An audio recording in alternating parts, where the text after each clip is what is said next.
আচ্ছা, তাহলে আজকে আমরা নতুন চ্যাপ্টার শুরু করতে যাচ্ছি, সেটা হলো কমপ্লেক্স নাম্বার।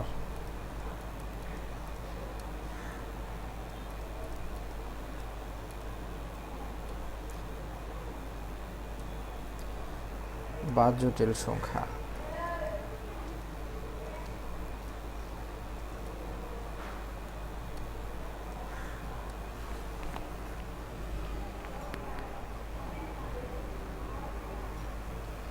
আচ্ছা, তাহলে প্রথমে আমরা যে জিনিসটা একটু বোঝার চেষ্টা করব যে এই যে কমপ্লেক্স নাম্বার বা এই চ্যাপ্টারটা আসলে কী ধরনের সংখ্যা এবং কী নিয়ে এটা কাজ করে।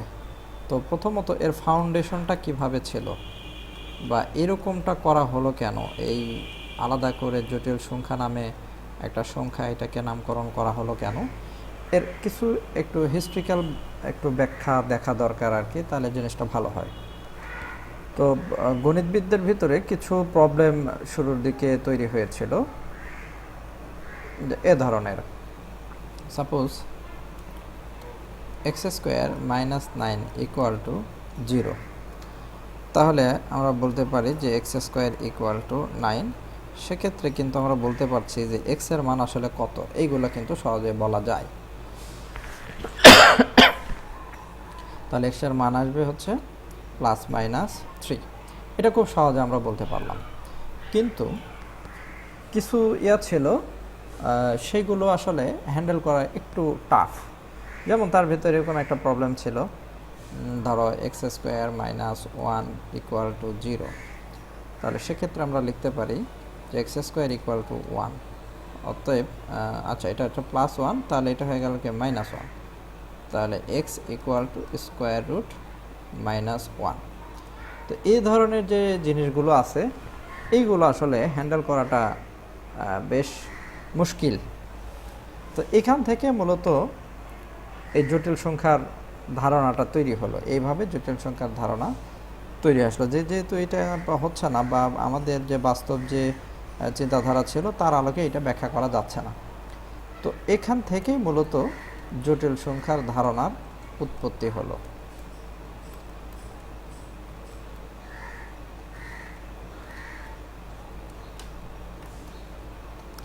এই জায়গাগুলো থেকে জটিল সংখ্যার ধারণা তৈরি হলো। তো সে সময় বেশ কিছু প্রবলেম ছিল যেগুলো ওপেন প্রবলেম আকারে ছিল, যেমন এই টাইপের। আমি কয়েকটা বলে দিচ্ছি যে দুটি সংখ্যার গুণফল যোগফল 8 এবং গুণফল 24, এ ধরনের সমাধান আমরা বেশ করেছি 9, 10-এ, যে দুটি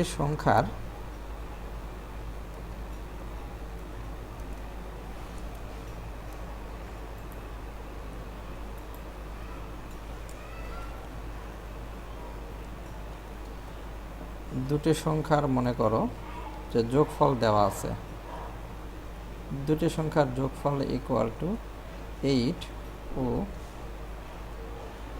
তাদের ওই দুইটি সংখ্যার গুণফল মনে করো 24।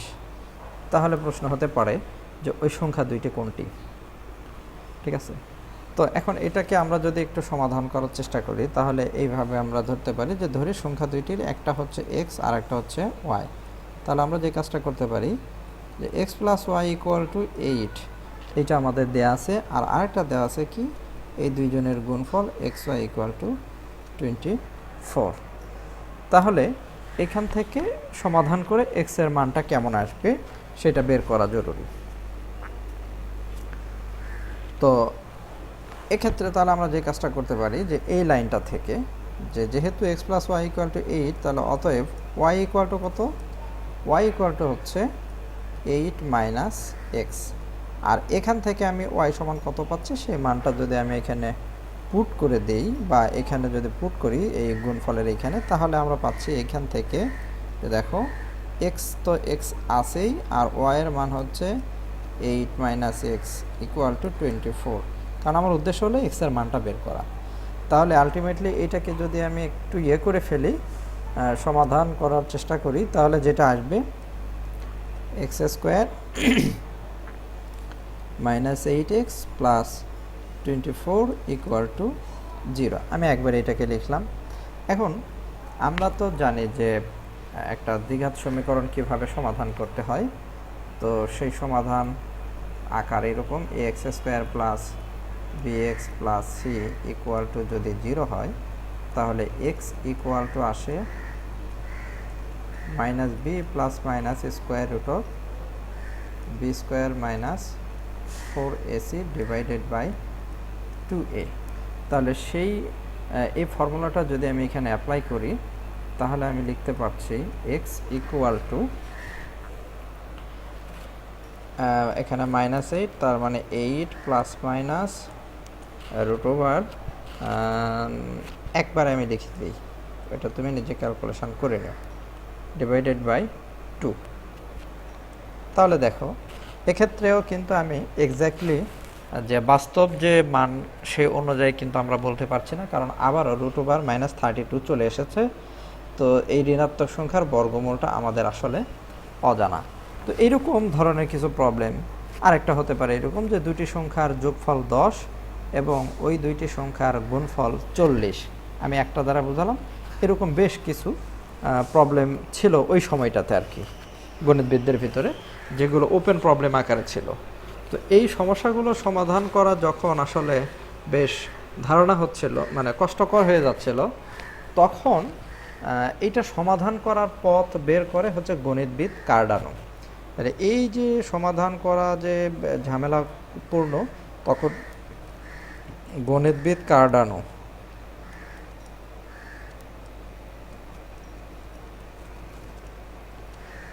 এসে এগুলার একটা সমাধান দেওয়ার চেষ্টা করলো এবং তিনি এই সমাধানটাকে বললেন এই আকারে।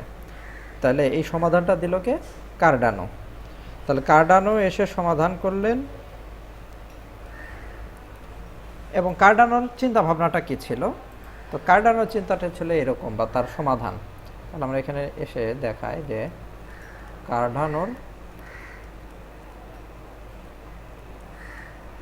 সমাধান কেমন ছিল। উনি বললেন যে এরকম ঘটনা ঘটাইতে পারি আমি, x square plus 1 equal to 0, তাহলে এক্স স্কোয়ার ইকুয়াল টু -1, তাহলে x equal to square root of -1। এই যে রুট ওভার -1, এই 1-এর ঋণাত্মক সংখ্যার বর্গমূল আমি জানি না। তো জানি না তো কি হয়েছে, সমস্যা নাই, এইটাকেই ভিত্তি করে, এই সংখ্যাটার উপরে ভিত্তি করে আমি একটা সংখ্যা জগৎ তৈরি করে নিব কল্পনার জগতে। কারণ বাস্তব জগতে যেহেতু এটা হচ্ছে না, আমাদের বাস্তব জগতের যে শিক্ষার্থীগুলো আছে সেটা মেনে এটার কোনো বর্গমূল পাওয়া সম্ভব না। কিন্তু আমি যদি কল্পনা করি তাহলে হয়তো কোনো একটা সংখ্যা জগৎ বানানো যেতেই পারে। তখন উনি বললেন যে এই যে রুট ওভার -1, এইটার তো কোনো বাস্তবতা নেই, ফলে এইটাকে নিয়ে আমি একটা অবাস্তব জগৎ তৈরি করে ফেলব, কাল্পনিক জগৎ তৈরি করে ফেলব। সেটা কেমন? আমি ধরে নিলাম যে এইটার যে মান, সেই মানটা হচ্ছে আই, এটা আমি কল্পনা করলাম, ইমাজিনেশন। তো এখান থেকে আমরা বলি যে i equal to square root of -1। তাহলে স্কোয়ার রুট অফ -1-এর যে মান, সেই মানটা আসলে বাস্তবে সম্ভব না, ফলে এটা একটা কাল্পনিক মান। উনি চিন্তা করে নিলেন যে এটা একটা কাল্পনিক মান, আর এই কাল্পনিক মানের উপরে ধারণা করেই, এই আয়ের উপরে ভিত্তি করেই উনি কল্পনার জগতে একটা সংখ্যা জগৎ তৈরি করলেন। তাহলে এখান থেকে আমাদের যেটা আসলো সেটা হচ্ছে কল্পনার জগতে নাম্বার সিস্টেম। আর কল্পনা করা মানে কি? ইমাজিনেশন বা ইমাজিনারি, সেখান থেকে মূলত আইটা নেওয়া হয়েছে। ফলে তখন থেকে আমরা বলতেছি এটা একটা কি আসলে কাল্পনিক সংখ্যা, যে x equal to root over -1 equal to i, এটা একটা কাল্পনিক জিনিস। এর আসলে কোনো মানে বাস্তব যে মান, তার মান, বাস্তব কোনো মান সম্ভব না। ফলে এই কল্পনার জগতে আমাদের যে নাম্বার সিস্টেম দাঁড়িয়ে গেল, সেই নাম্বার সিস্টেমটাকে আমরা বলতেছি জটিল সংখ্যা। তাহলে এখানে আমাদের যে আই, এই আইটাকে বলা হচ্ছে ইমাজিনারি নাম্বার। তাহলে যে আই, এই আই হলো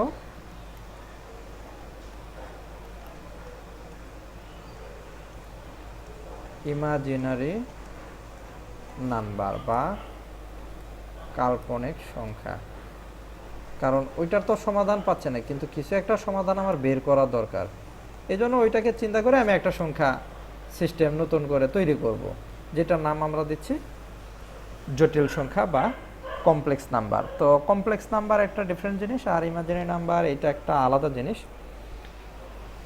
তো আমরা এই আই নিয়ে একটু অপারেশন করব, তারপরে আমরা হচ্ছে সংখ্যা জগৎটা নিয়ে কাজ করব আর কি।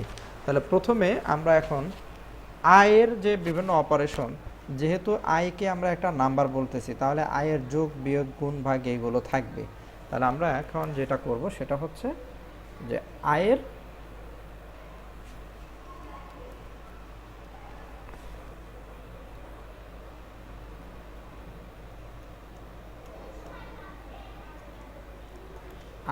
বীজগাণিতিক অপারেশন যেগুলো, সেইগুলো নিয়ে আমরা একটু কাজ করি, যে যোগ বিয়োগ গুণ ভাগ,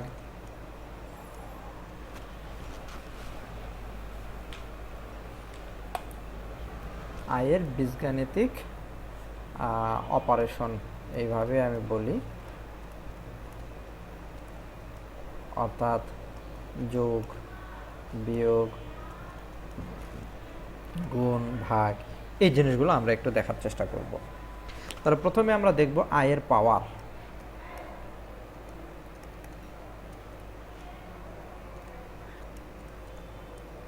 তো আয়ের বিভিন্ন রকমের পাওয়ার হতে পারে, যেমন আয়ের পাওয়ার যদি আমি 1 দেই তাহলে আসবে আয়কে আই। এখন আয়ের পাওয়ার আমি একটু করে বাড়াতে পারি, তো তারপরের পাওয়ারটা আমি দিচ্ছি আই স্কোয়ার, তাহলে সেটা আসবে কত, -1। তারপরে আমরা দিতে পারি আই কিউব, তাহলে সেটা আসবে কত, -i।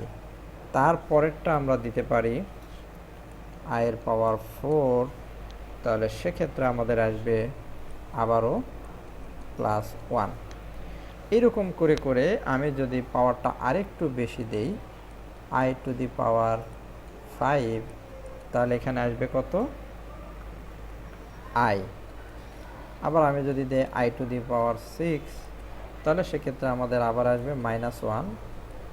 I two the power 7 যদি ব্যবহার করি তাহলে আবারও আসবে -i, এবং আই টু দি পাওয়ার 8 যদি আমি ইউজ করি তাহলে সেক্ষেত্রে আবারও আমাদের মান আসবে 1। তাহলে এই যে আয়ের পাওয়ার এইভাবে চলতেছে, বেশ ভালো কথা। এইটা আপাতত এখানে থাক, এখানে আমরা পরে আর একটা দেখব। তো এখন এরকম করে যদি আমি পাওয়ার অনেকগুলো বাড়াতেই থাকি, তাহলে আমরা এগুলো ছোট ছোট বলে সহজে বলতে পারতেছি। কিন্তু যদি এরকমটা হয় আই টু দি পাওয়ার 77, তাহলে আমি কি করব? তাহলে দেখো, এই জায়গা থেকে একটু নজর দাও। এই জায়গা থেকে যদি আমি একটু নজর দেই, তাহলে আমি এখান থেকে হয়তো কোনো একটা ধারণা পেতে পারি যে এখান থেকে শুরু করে 1 2 3 4, তারপর 5 6 7 8, তাহলে আমরা কিন্তু চারটা করে যদি একটা বেসমেন্ট ধরি, তাহলে আমাদের কি দাঁড়াচ্ছে এখানে?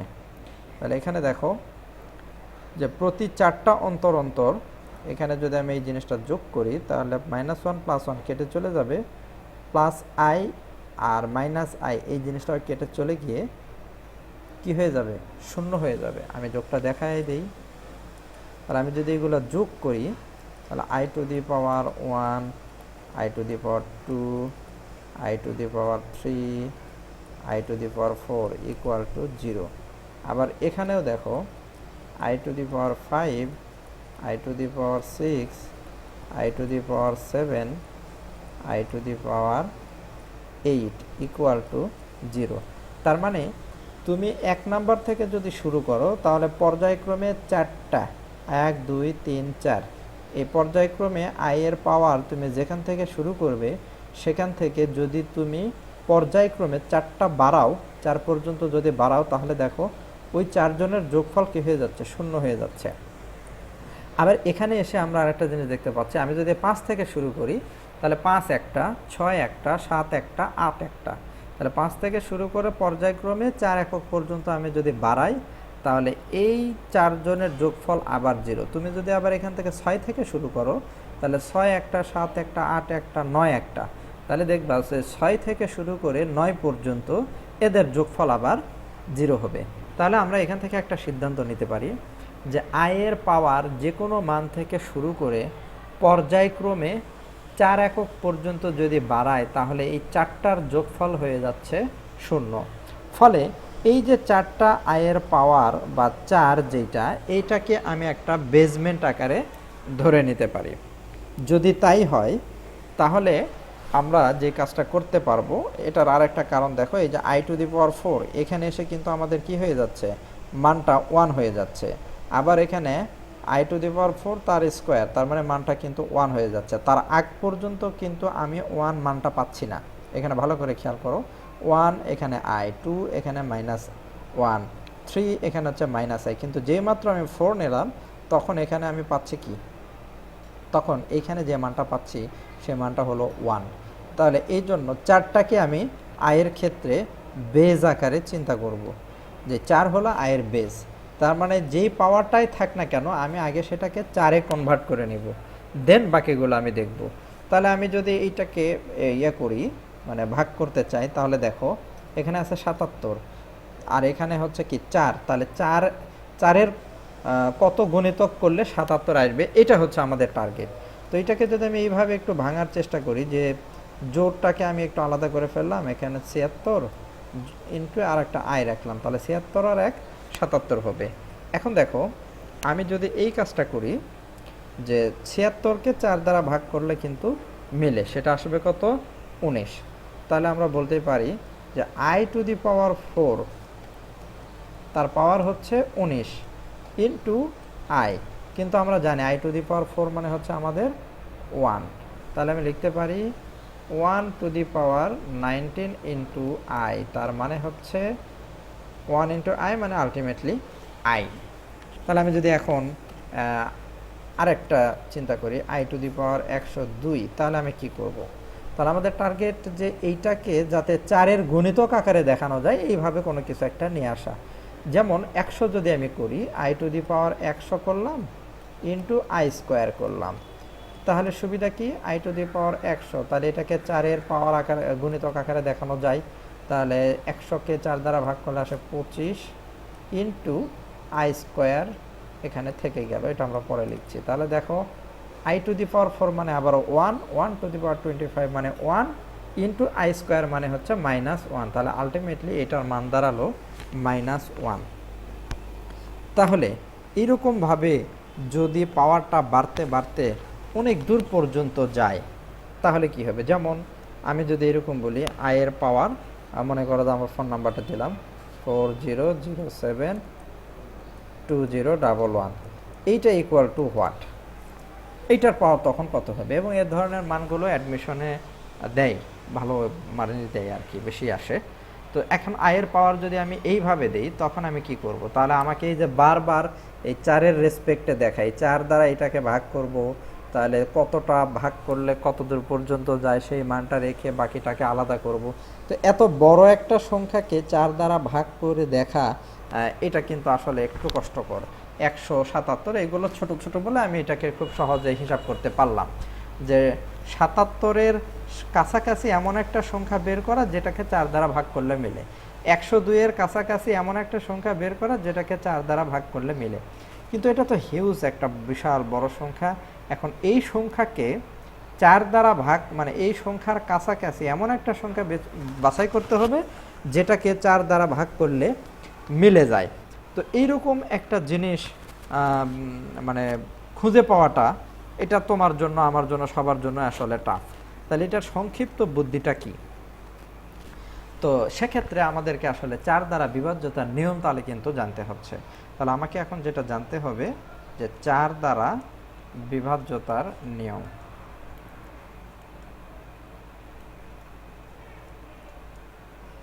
তাহলে এই 4 দ্বারা বিভাজ্যতার নিয়ম, এইটা আসলে তো আমরা ডিটেলস ওইভাবে দেখাবো না, যেহেতু এগুলো আমরা জানি। শুধু আমি কনসেপ্টটা বলে দিচ্ছি যে 4 দ্বারা বিভাজ্যতার নিয়ম আসলে কি। 4 দ্বারা বিভাজ্যতার নিয়ম হলো যে কোনো একটা জিনিসকে তুমি যদি 4 দ্বারা ভাগ করলে যেটা ভগ্নাংশ থাকবে, হ্যাঁ, শেষের দুইটাকে ভাগ করলেও ওই একই ভগ্নাংশ থাকবে। এই যে পুরো এই জিনিসটাকে যদি তুমি 4 দ্বারা ভাগ করো, তাহলে যে ভগ্নাংশটা পাবা শেষের এই দুইটা জিনিসকে ভাগ করলে একই ভগ্নাংশ পাবা। আমি তাহলে এই জিনিসটা শুধু একটু লিখে দিই যে ফুল সংখ্যাটাকে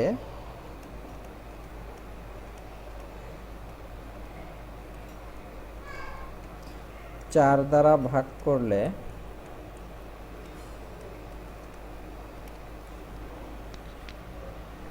যা ভগ্নাংশ থাকে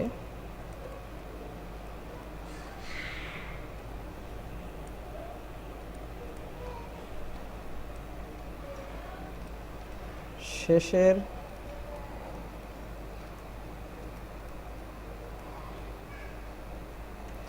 দুটি সংখ্যাকে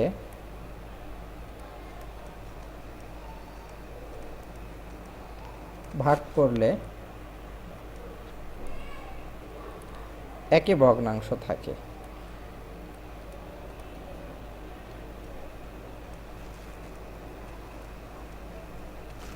এই জিনিসটা একটু মাথায় রাখবো যে 4 দ্বারা কোনো কিছুকে যদি পুরো সংখ্যাটাকে ভাগ করলে তাহলে যে ভগ্নাংশ থাকবে শেষের ভগ্নাংশটাকে ভাগ করলে তার একই ভগ্নাংশ থাকবে।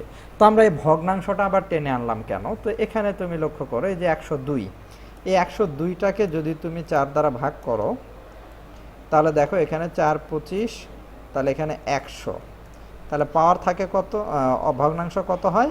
ভগ্নাংশ হচ্ছে 2।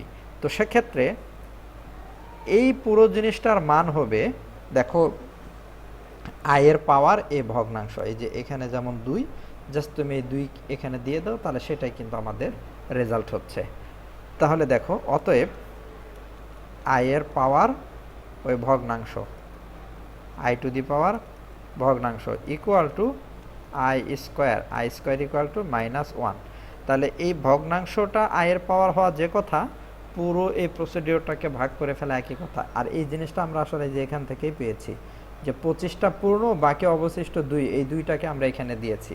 সুতরাং এইটার যেহেতু কোনো প্রভাব নাই, কারণ এই মানটা কি 1, এই মানটা কি 1, যার কারণে বাকি যেটা থাকছে সেটা এটার উপরে নির্ভর করবে। আর এই যে 2, এই জিনিসটা আসছে আসলে ভগ্নাংশ থেকেই, এই 2টা ভগ্নাংশ থেকেই আসছে। আবার 77-এর ক্ষেত্রে যদি আমরা খেয়াল করি, তাহলে 77-এর ক্ষেত্রে 4 দ্বারা ভাগ করলে 4 19 76, তাহলে এখানে আসে কত? 1। এই একটাই দেখো আলটিমেটলি এখানে কি হয়ে গেছে, এই যে এর পাওয়ার আকারে চলে গেছে, আই টু দি পাওয়ার 1 মানে আই। এজন্য আমরা এই জিনিসটা লক্ষ্য করব। তাহলে আই টু দি পাওয়ার 40072011 এই মানটা কত হবে? তাহলে অতএব আমরা বলতেই পারি যে এই পুরো জিনিসটাকে ভাগ করলে যে হবে, 11কে ভাগ করলে একই হবে। তাহলে 11টাকে যদি আমি এখানে ভাগ করি 4 দ্বারা, তাহলে 4 দ্বারা যদি ভাগ করে ফেলি, তাহলে 4 দুগুণে 8, অবশিষ্ট থাকে কত? 3। অতএব আই টু দি পাওয়ার 40072011 এই মানটা হবে আসলে আয়ের পাওয়ার, আয়ের পাওয়ারটা হবে এই ভগ্নাংশটাই, তার মানে আই কিউব। আর আই কিউবের মান আমরা জানি ইকুয়াল টু -আই। তুমি ক্যালকুলেটর চেপেও দেখো, এটার মানটা আসবে এই রকমই। তাহলে সহজ কথায় আমরা বলতে পারি কি, যে যে কোনো I two the power something equal to হবে ভগ্নাংশ। আমি এইভাবে জিনিসটাকে মানে ব্লক করে লিখি।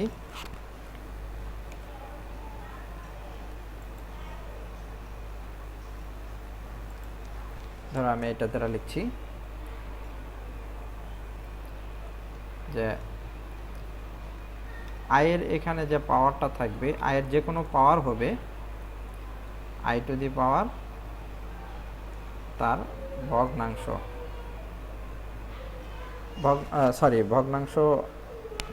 ভগ্নাংশ তো ঠিক না, মানে অবশিষ্ট যেটা অবশেষ, আমি বারবার ভগ্নাংশই বলতেছি, এটা আসলে ভাগশেষ। আচ্ছা আচ্ছা, এটা একটু ইয়ে করা দরকার, ভাগশেষ না বলে শুধুমাত্র ভগ্নাংশই বলছি, ভাগশেষ। এরা আগে বলনি কেন? ঠিক করে নিতাম তখন। আচ্ছা, তাহলে এখানে হয়ে যাবে যে ভাগশেষ, তাহলে আয়ের পাওয়ার হবে ভাগশেষ। কিভাবে? 4 দ্বারা ভাগ করার পরে, ব্র্যাকেটে লিখে দিলাম 4 দ্বারা শেষের দুটিকে ভাগ করার পর, শেষের দুটিকে ভাগ করে। কারণ আমরা জানি এটা একটা মূলনীতি যে পুরো সংখ্যাকে ভাগ করা যে করা, তাহলে শেষের দুইটাকে ভাগ করা একই কথা। তো তাহলে আমরা আয়ের পাওয়ার নিয়ে কিন্তু এই জিনিসটা বুঝলাম, ঠিক আছে? এতে আর কোনো কোশ্চেন থাকার অবশ্য কথা না, খুব সহজ একটা জিনিস এবং খুবই ইন্টারেস্টিং একটা জিনিস। অনেক সময় ইয়ে হতে পারে যে মানে আমরা আয়ের ক্ষেত্রে 4কে বেস ধরে নিচ্ছি কেন? তার উল্লেখযোগ্য একটা কারণ হচ্ছে দুইটা হতে পারে, যে এখানে আয়ের পাওয়ার 4 নিলে পিওর একটা নাম্বার পাচ্ছি 1, যেখানে ইমাজিনারি কোনো নাম্বার থাকছে না, বাস্তব সংখ্যা, যেটা আমার জন্য এখানে মান বের করতে হেল্পফুল। আরেকটা হচ্ছে কি, আয়ের যে কোনো পাওয়ার থেকে শুরু করে পর্যায়ক্রমিক 4টা পাওয়ারের যোগফল অলওয়েজ 0। তা যেখানে থেকেই শুরু করি না কারণ আমি যদি 101 থেকে শুরু করি, তাহলে 101, 102, 103, 104 এই কয়টার যোগফল হবে 0। আচ্ছা, তাহলে আয়ের পাওয়ারের হিসাবটা আমরা দেখলাম। এরপরে আমরা যেটা দেখব সেটা হলো আয়ের সিরিজ।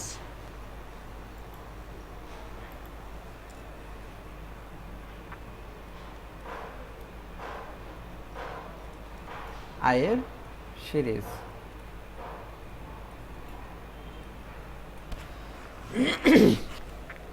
তো আমরা কিন্তু এই যে যোগফল থেকে একটা ধারণা আমরা পেলামই। তাহলে প্রথমে সেই জিনিসটা একটু আবার মনে করে দিয়ে, i to the power 1, i to the power 2, i to the power 3, i to the power 4 এই সবগুলোর যোগফল ইকুয়াল টু 0। আবার আমি যদি শুরু করি i to the power 5 plus i to the power 6 plus i to the power 7 plus i to the power 8 equal to 0। তাহলে এখান থেকে আমাদের সিদ্ধান্ত কি? এখান থেকে সিদ্ধান্ত হলো আয়ের 4টি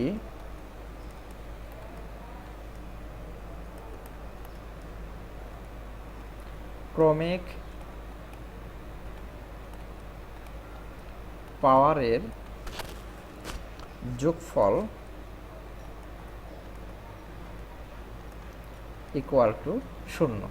এটা হচ্ছে আমাদের আয়ের সিরিজগুলোর অঙ্ক করার ক্ষেত্রে এটা হচ্ছে আমাদের মূলনীতি। তাহলে আমি যদি যে কোনো জায়গা থেকে শুরু করলেই কিন্তু এটা হবে। তো একটা এক্সাম্পল দেখি আমরা। ধরো এখানে দেওয়া আছে এরকম 1 plus I plus I square plus dot dot dot dot দিয়ে এভাবে I two the power suppose এখানে 98 ইকুয়াল টু হোয়াট, এরকম একটা সিরিজ দেওয়া আছে। তাহলে এই সমাধানটা আমরা কি করে করতে পারি? ঠিক আছে, তো দেখো এক্ষেত্রে আমাদের করার নিয়মটা কি, বা আমরা কি কি স্টেপ ফলো করব। তো যে স্টেপগুলো আমরা ফলো করব সেই স্টেপগুলোর ভিতরে আমি নিয়মটা আগে একটু লিখি।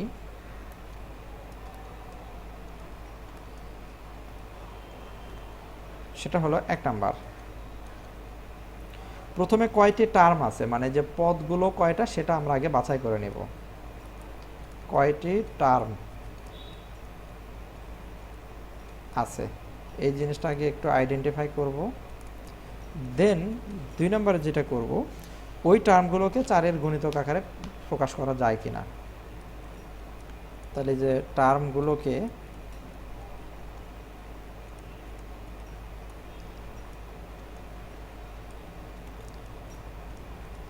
চারের গুণিতক আকারে প্রকাশ করা।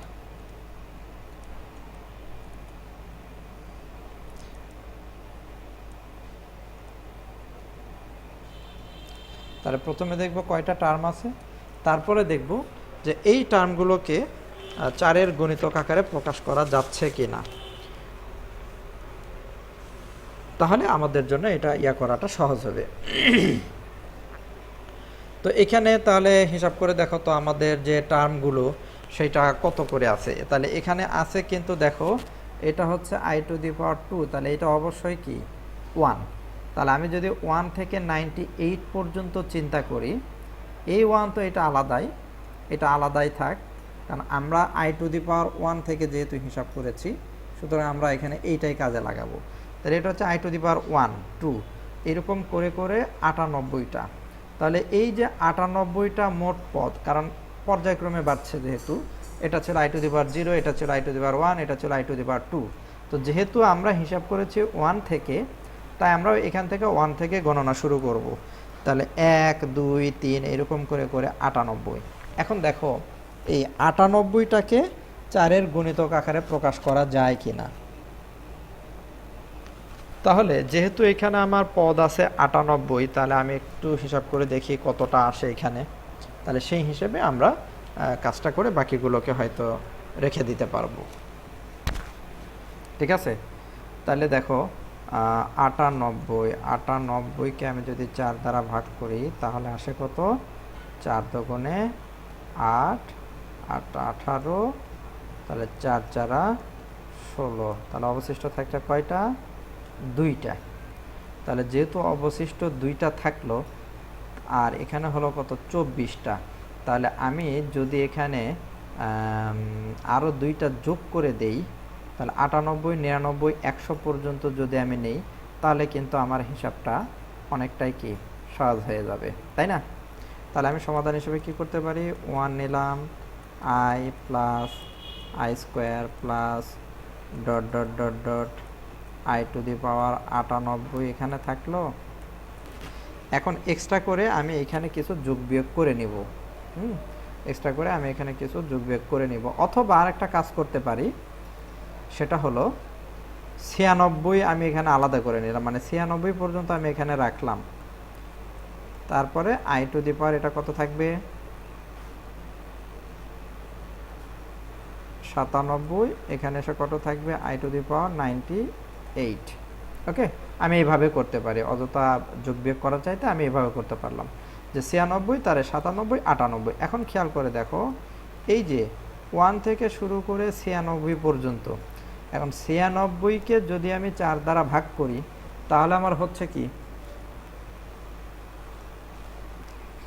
কত হবে বলো তো, 24। তাহলে 24টা আমার এরকম কি হচ্ছে, জোড়া হবে না, 4টা 4টা করে নিয়ে,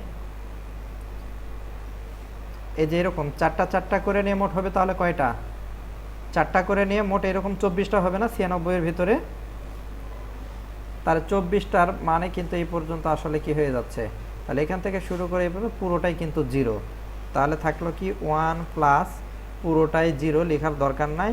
এখন আসো i⁻97, তাহলে 97 যদি হয়, তাহলে আমরা ওই যে আগের মতো i⁻97, তাহলে এর মানে মানটা কত হবে, তাহলে 97কে আমরা 4 দ্বারা ভাগ করব। তাহলে 4 দ্বারা যদি ভাগ করি, তাহলে ভাগশেষ কত থাকে, 1। তাহলে i⁻1 প্লাস এখানে এসে কি 98, এখানে i এর পাওয়ার কত থাকবে, দেখো 98টাকে ভাগ করলে i এর পাওয়ার থাকছে হচ্ছে 2, তার মানে i²। তাহলে আলটিমেটলি দাঁড়ালো কত, এখানে 1, এখানে i এর পাওয়ার i মানে i, আর i² মানে হচ্ছে -1। তাহলে -1 1 কেটে গেল, শুধু থাকলো হচ্ছে i। তাহলে এই সিরিজের অ্যান্সারটা হলো আমার কত, i। তাহলে এটা আমরা 1 নম্বর এক্সাম্পল করলাম। এবার একটা হোমওয়ার্ক দিচ্ছি, এইটা নিজে করবা এই একইভাবে। হোমওয়ার্কটা এরকম,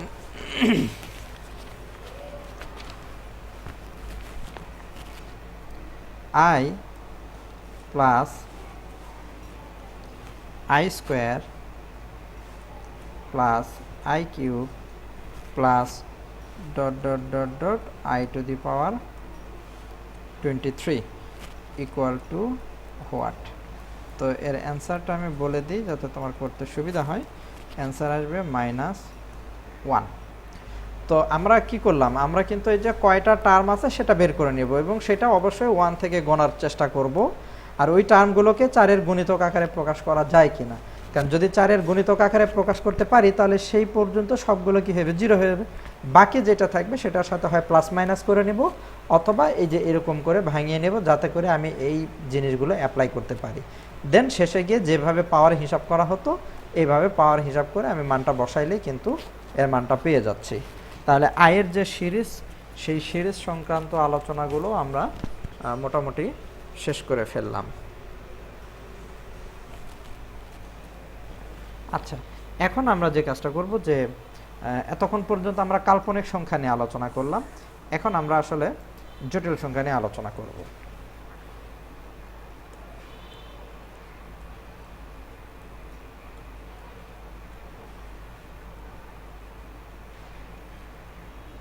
জটিল সংখ্যা তো আমি কয়েকটা নিতে পারি যে এখন পর্যন্ত আমরা শুধু আইটা নিয়ে চিন্তা করেছি। তো এখন আমি যদি এরকম একটা এক্সাম্পল নেই 5 ইন্টু আই 7 ইন্টু আই, তাহলে দেখো এগুলাকে কি আমরা নাম্বার বলতে পারবো কি না? ঠিক আছে, যে জটিল সংখ্যা বা কাল্পনিক সংখ্যা এগুলো বলতে পারবো কি না।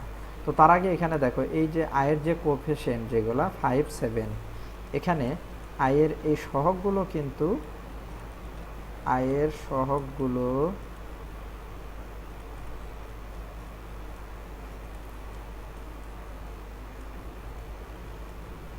এগুলো হচ্ছে পিওরলি কি 5 7, এই সংখ্যাগুলো কিন্তু বাস্তব সংখ্যা মানে রিয়েল নাম্বার, এখানে আমরা যেটা দেখতে পাচ্ছি। কিন্তু পুরো জিনিসটা এরা কি, এই পুরো জিনিসটা এরা কিন্তু একেবারে পিওরলি ইমাজিনারি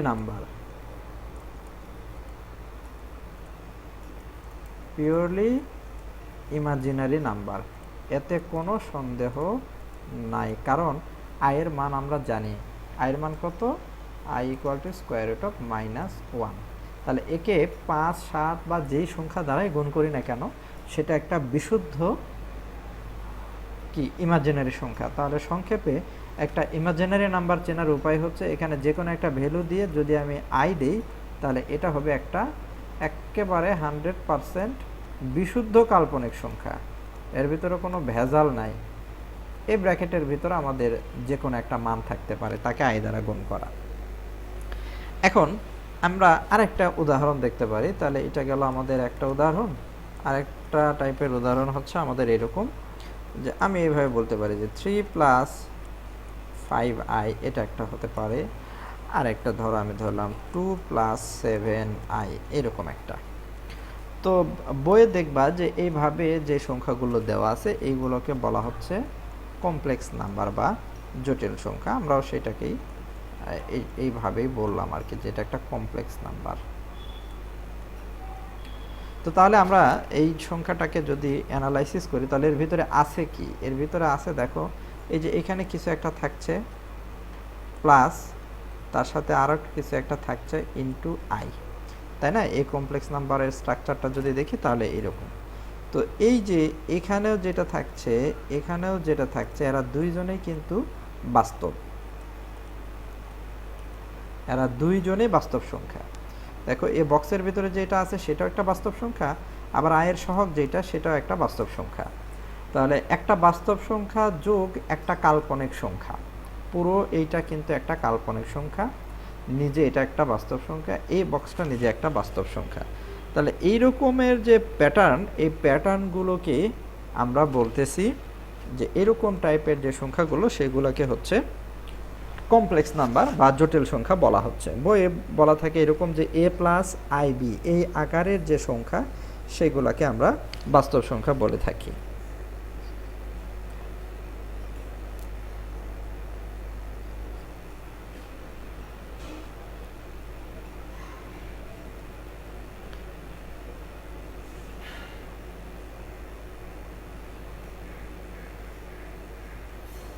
আচ্ছা, তাহলে দেখো এখন এইটাই যদি বইয়ের সংজ্ঞাটা হয় যে a+ib এই আকারের সংখ্যা, a+i × b এই আকার, বা এক্স প্লাস আই ওয়াই এই আকারের সংখ্যাকে আমরা জটিল সংখ্যা বলবো বা বলি, তাহলে কিছু কোশ্চেন তৈরি হয় আর কি। যেমন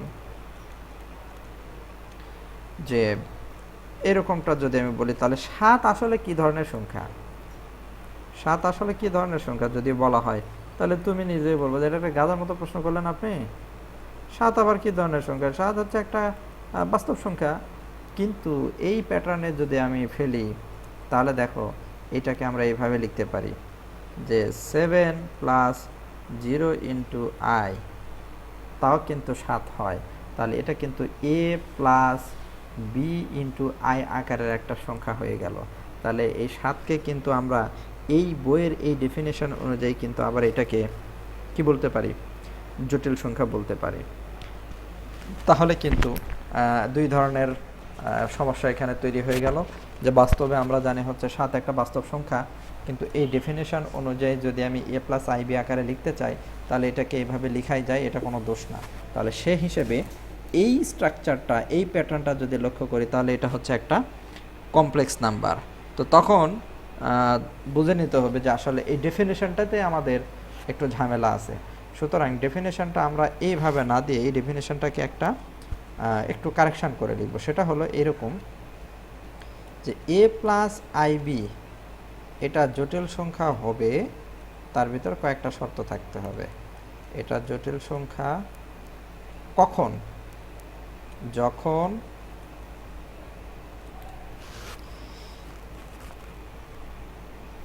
আচ্ছা যখন আমরা এইভাবে না বলি যে এ প্লাস আইবি এটা একটা জটিল সংখ্যা, এটা ঠিক আছে, এটা একটা জটিল সংখ্যা।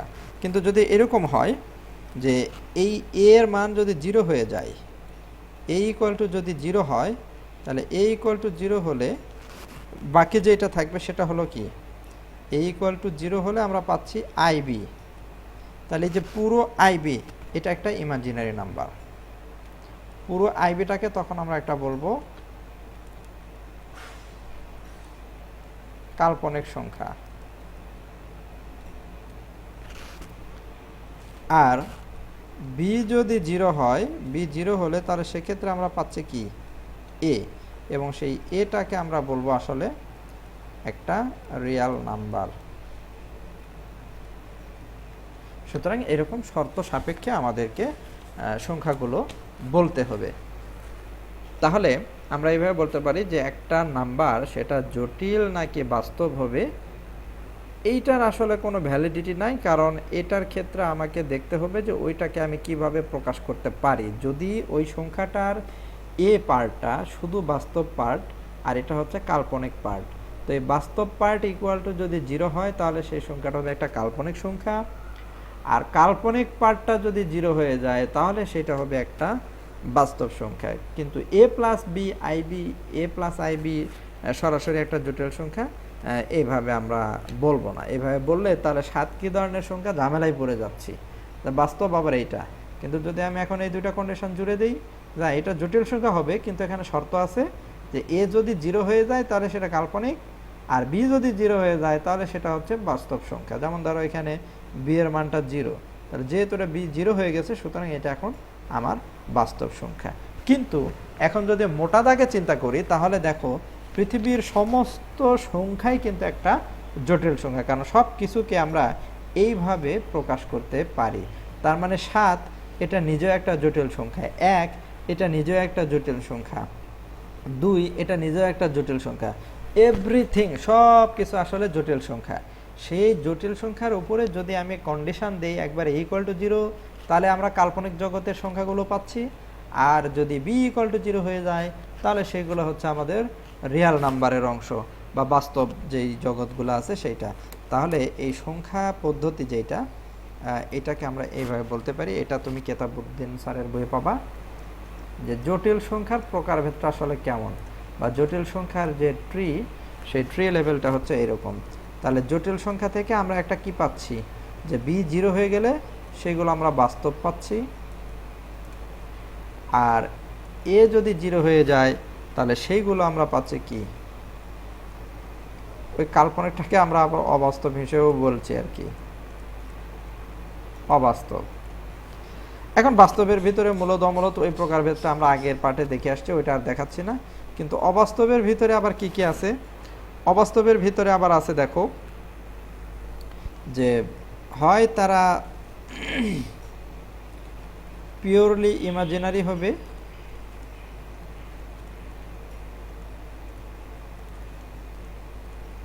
তো পিওরলি ইমাজিনারি কেমন? এই যে এরকম 7i 5i, মানে এর সাথে কোনো বাস্তব পার্ট থাকবে না। আর আরেকটা হচ্ছে কি পিওরলি ইমাজিনারি নয়, তাতে এদের সাথে কেউ কিছু থেকে যাবে। পিওরলি ইমাজিনারি নয়, যেমন 5 প্লাস 7i, এটা ইমাজিনারি সংখ্যা, কাল্পনিক সংখ্যা, কিন্তু বিশুদ্ধ কাল্পনিক সংখ্যা নয়, কারণ এর ভিতরে কোনো একটা পার্ট থেকে গেছে। ঠিক আছে? তো এই হলো আমাদের জটিল সংখ্যার ধারণা। কিন্তু কার্ডানো যে আমাদের যেটা করেছিল যে সংখ্যা পদ্ধতিটা তাহলে কি হবে, শুধু কাল্পনিক সংখ্যা, তো সেক্ষেত্রে আমরা যেটা দেখলাম এখানে এসে যে তার চিন্তাধারাটা আর ওইভাবে টিকে থাকলো না, কারণ আসলে সব সংখ্যাটাই জটিল সংখ্যার ভিতরেই পড়ে, ওইগুলোরই বিভিন্ন ক্লারিফিকেশন হচ্ছে আমাদের এই পার্টগুলো। তাহলে আমরা জটিল সংখ্যা দেখলাম, এবং জটিল সংখ্যার একই সাথে বিভিন্ন যে অংশগুলো সেগুলোও কিন্তু আমরা দেখলাম, যে এ কি, আই কি, বি কি, আই বিটা কি। আচ্ছা, এখন আমরা দেখব যে এই জটিল সংখ্যার গ্রাফে কিভাবে প্লট করতে হয়।